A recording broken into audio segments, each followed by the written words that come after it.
If your hand blender spends most of its time sitting in the cabinet, today's video is about to change that. Once you discover these 6 simple tips, you'll realize you've been overlooking one of the most useful tools in your kitchen. Let's start with one of my favorite hand blender tricks. I love a simple salad with olive oil and vinegar. It's fresh, healthy, and goes with almost any meal. But there's one problem I've always had. No matter how well you whisk the dressing with a spoon or fork, the oil and vinegar never seem to stay together for very long. Within seconds, the oil floats back to the top while the vinegar settles underneath. Here's the easy solution.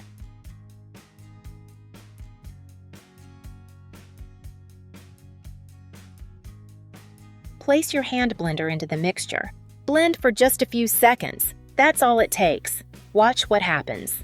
Instead of separating into 2 layers, the dressing becomes smooth, creamy, and perfectly blended. The oil and vinegar are emulsified into one silky mixture that coats every leaf much more evenly. Now simply pour the dressing over your salad and toss everything together. Every bite has the same balanced flavor with no pools of oil sitting at the bottom of the bowl and no overly sour bites at the end. What's your favorite homemade salad dressing? Share it in the comments. You might inspire someone else's next meal. Next is another reason why I reach for my immersion blender almost every day. When making mashed potatoes, most of us use a fork or a potato masher. They certainly get the job done, but no matter how hard you try, there always seem to be a few stubborn lumps left behind. If you're looking for that smooth, creamy texture you get at great restaurants, there's a much easier way. Instead of mashing by hand, use an immersion blender.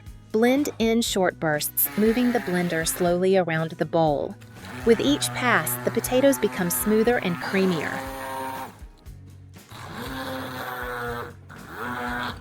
In just a few seconds, the last little lumps disappear, leaving you with a silky, velvety texture that's almost impossible to achieve with a fork alone.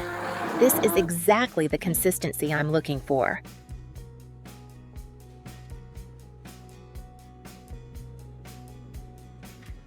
Just look at how smooth it is. It looks rich, creamy, and perfectly blended with virtually no lumps left. And before you start wondering how difficult it will be to clean the blender blade afterward, don't worry. I'll show you my favorite cleaning trick later in the video.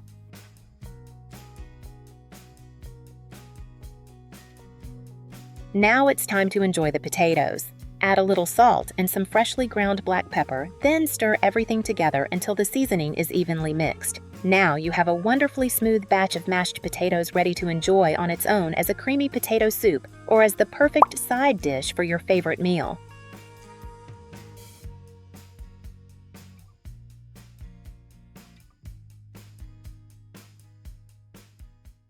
Now let's take care of the blender blade.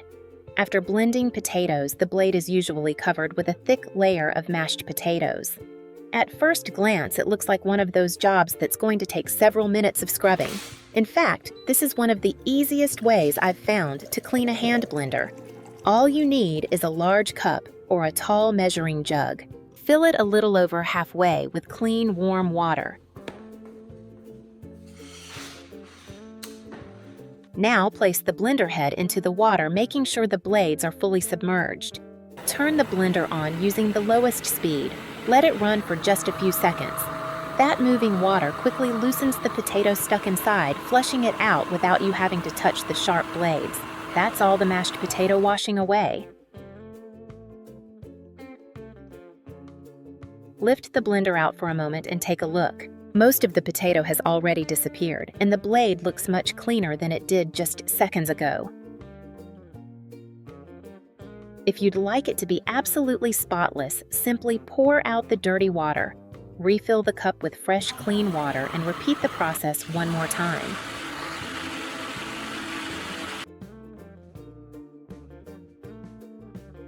After another few seconds, lift the blender out again. Now the blade is beautifully clean with hardly any potato left behind. Once you try this method, you'll probably never clean a hand blender any other way again.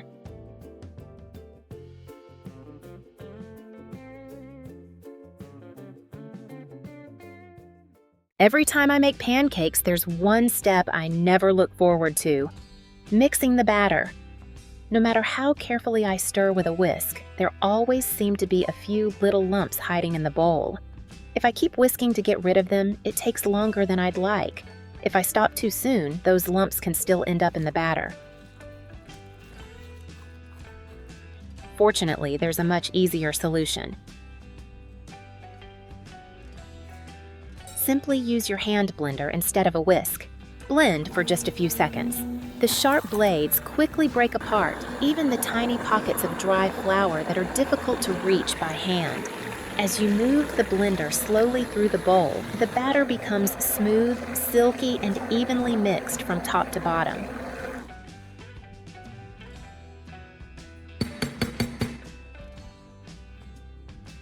Take a look at the difference. The batter pours beautifully with no visible lumps and no streaks of dry flour clinging to the sides of the bowl. Whether you're making breakfast for yourself, your grandchildren, or the whole family, starting with a smooth batter makes the entire process easier. And that's exactly why my hand blender has earned a permanent place in my kitchen. It turns everyday cooking tasks into something faster, simpler, and a lot more enjoyable. Here is another great tip that really surprised me when I tried it for the first time. I wanted to grind this small handful of black peppercorns using my hand blender. The result? Well, as you can see, peppercorns bounced everywhere. Instead of ending up with freshly ground pepper, I ended up with pepper all over the countertop and floor. But there is a simple way to make it work. First, hold the blending head with the blade facing upward. Pour the peppercorns directly into the cavity around the blade.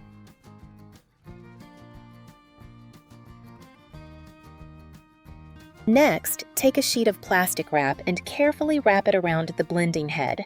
I like to wrap it 2 or 3 times so it's less likely to tear while blending.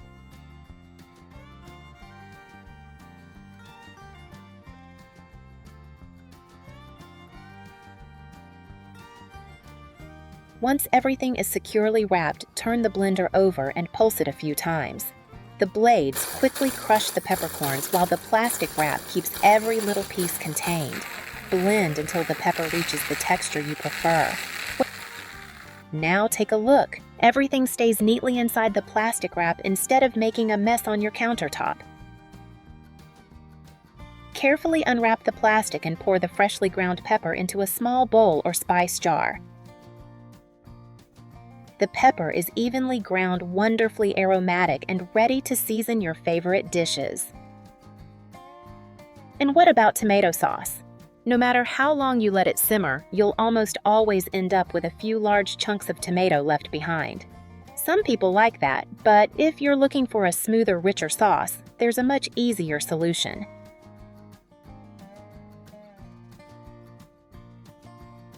Simply use your hand blender. The best part is that you don't even have to transfer the sauce into another container. Blend it right in the pan while it's still warm.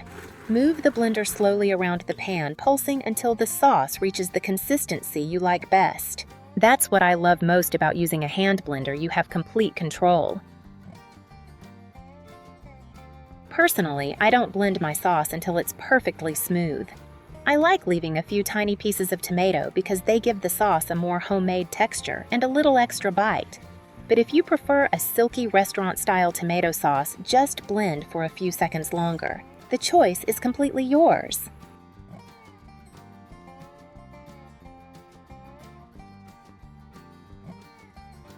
I hope these 6 simple hand blender tricks inspire you to use this little kitchen tool more often. If you enjoyed today's video, please give it a thumbs up, share it with someone who loves cooking, and don't forget to subscribe for more easy home and kitchen tips. Thanks so much for watching, and I'll see you in the next video.